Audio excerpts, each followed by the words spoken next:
Hello everybody, it's Claymore here and welcome back to the channel. We've had a pretty informative last few days from Jaeger regarding the state of Season 3, some concerns that they have been addressing in their recent live streams, as well as a sneak peek at the new free Loadout Run feature. But before I do that, if you haven't already, there is a promotion going on over at the Steam store right now. You can pick yourself up the Fortuna Survivor DLC for free. That's right, for free.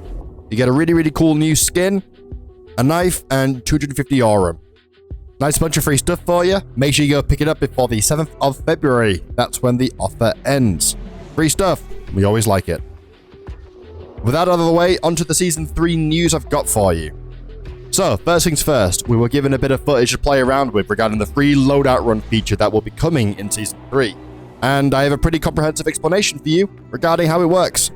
Once Season 3 is here, all you need to go is go to the deployment console, as if you were dropping into a normal game. And then as you can see here, there is a tab you can select when selecting the map that allows you to pick up the random loadout.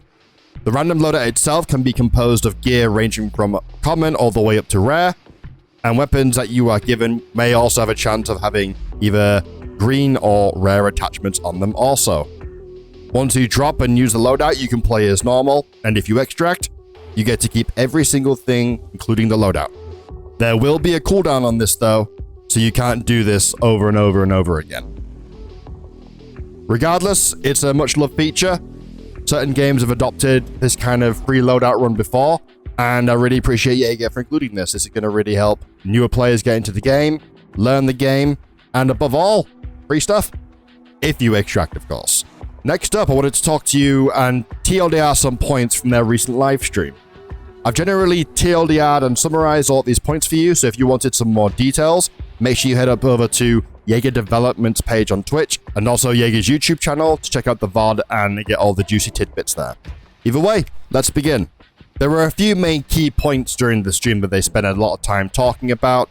The points were regarding the economy, they were regarding progression, and they were regarding MMR.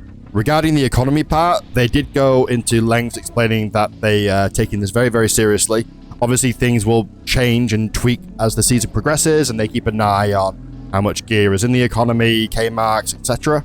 But they generally want things to be a bit more expensive and a bit harder to get, but on the same page, make it all more rewarding for you, the player, to get to.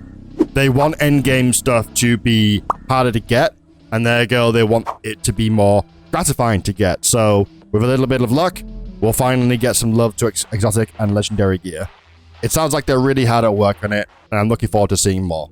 Next up, we have progression. Obviously, as we're moving into a no-wipe format for the Cycle Frontier, they really want progression to be obviously longer, so it keeps us busier for longer. But also, they want the rewards and some stuff regarding the campaign and other stuff. They want it to be a bit more rewarding at the same time to keep you going. They've also discussed that they want to really elaborate on repeatable content at endgame to keep the endgame players interested for longer. They got more stuff to do, and they're paying special attention to all these things across the board. Once again, we don't know until we get it, but if you want to make your game last longer, have more longevity, then looking at the campaigns and how they last long without making them too arduous or grindy, it's a hard balance to strike, but it does seem like they've seen pretty confident in it. And lastly, talking about MMR. So obviously one of the main complaints in the community right now regarding the game itself is that a lot of newer players, once they get out of the beginner buckets, they're thrown against essentially all the purples and exotic players that still play the game to this day. Now, I have my own theory as to why this is happening a lot. Long story short, the MMR system is working as intended, but we don't have enough players to support it. So right now, above all the contributing factors to determine where you're put in a bucket, the MMR system is just trying to fill lobbies, right? That's not what Jaeger said, that's just my theory. Regardless, Jaeger does fully know and they are fully aware of the frustration that comes with being a new player and running into as many exotic and purple gear players as some do. And they're making efforts to try and look at this, to try and minimize the impact of this happening. But they don't want to completely eliminate the chance of a newer player running into an exotic or purple gear. They want to give that tense uncertainty. And at the end of the day, if you are a new player, you do actually manage to outplay a purple or exotic geared guy, that's going to be an amazing come up for you. That's going to be a massive dopamine hit. And that's going to make you fall in love with the game a bit more.